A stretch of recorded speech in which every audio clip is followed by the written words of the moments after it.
On Thursday the 15th, Mr. Cook came to the Talbot Arms. He said he was feeling poorly. On Saturday morning, Palmer, who lived opposite to the Talbot Arms, ordered coffee for Mr. Cook. About half an hour afterwards, I returned into the room and found that the coffee had been vomited. During that Saturday, I heard Palmer say to Mr. Cook that he would send over some broth. On the Sunday morning, a large breakfast cup of broth was brought to the Talbot Arms. I tasted about 2 tablespoons before I took it up. I vomited violently all the afternoon till about 5 o'clock.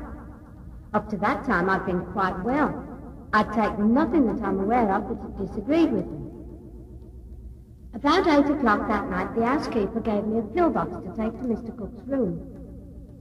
I retired between 10 and 11. About a quarter of 10 minutes before 12, I heard violent screaming from Cook's room. He was sitting up and beating the bedclothes with both his arms and hands stretched out.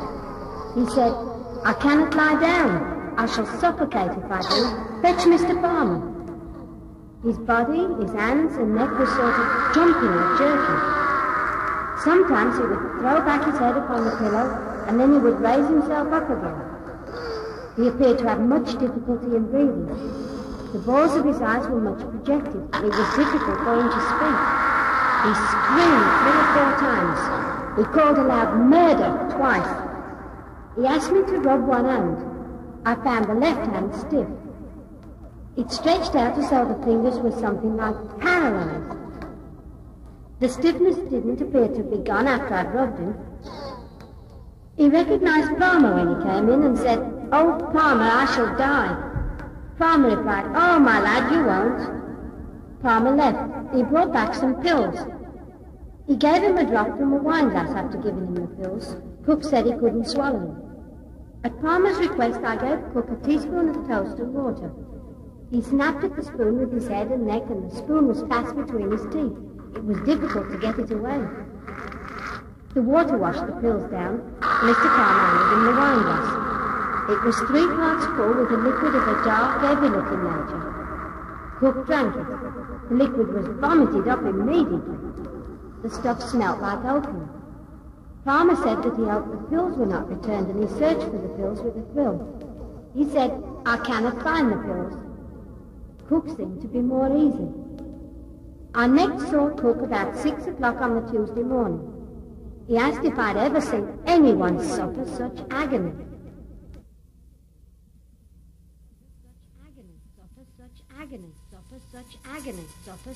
Idiopathic and traumatic. Idiopathic tetanus is tetanus originating as a primary disease without any wound. Traumatic is from a wound. During 22 years I have been surgeon to the London hospital. I have never seen a case of idiopathic tetanus. I have seen over 50 cases of traumatic tetanus. Traumatic tetanus first manifests itself by a stiffness about the jaws and the back of the neck, rigidity of the muscles of the abdomen, pain at the pit of the stomach, and in many cases the muscles of the back are sensibly affected. The spasms, though continuous, are liable to aggravation and paroxysm. As the disease goes on, these paroxysms become more frequent and more severe. The body is drawn backward. In some instances, it is bent forward. In an acute case, difficulty in swallowing is very common. Difficulty in breathing also during the paroxysm. The disease may end, supposing it to be fatal, in 2 ways. The patient may die suddenly of suffocation owing to closure of the windpipe, or worn out by the severe spasm. The muscles may relax and the patient gradually sink and die. Traumatic tetanus is generally the knocking of the jaw, almost invariable symptoms.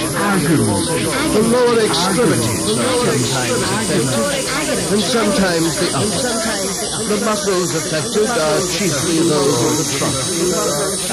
A case of traumatic tetanus, which ends fatally, takes from 1 day to 4 days, or longer.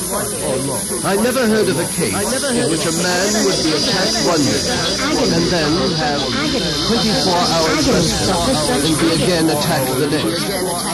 The sudden onset and rapid subsidence are not consistent with the full form of tetanus. The poison, Vomica, produces tetanic convulsion. One of the characteristic features of tetanus is that the consciousness is not affected. The body is drawn back.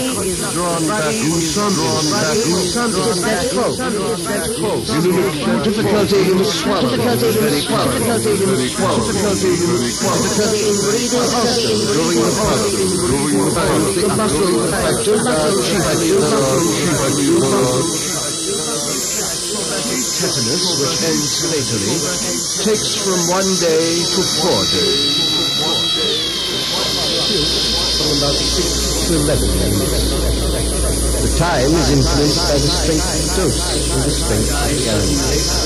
Poison is absorbed into the blood, then circulated through the body, and the poison especially acts on the spinal cord, part of the body from which the nerves affecting the voluntary muscles proceed. Are the muscles more than usually rigid? In some instances, the muscles were so strongly contracted that for a week afterwards it was possible to hold the animal horizontally by the hind legs without the body falling.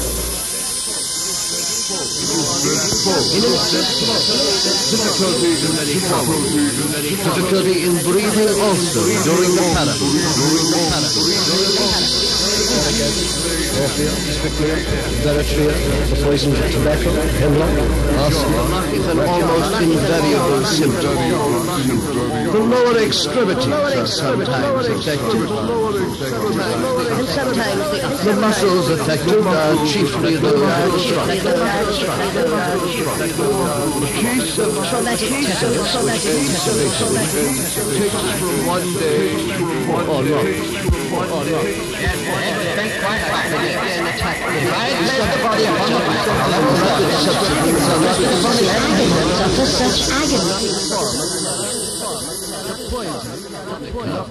Produces tetanic convulsion. One of the characteristics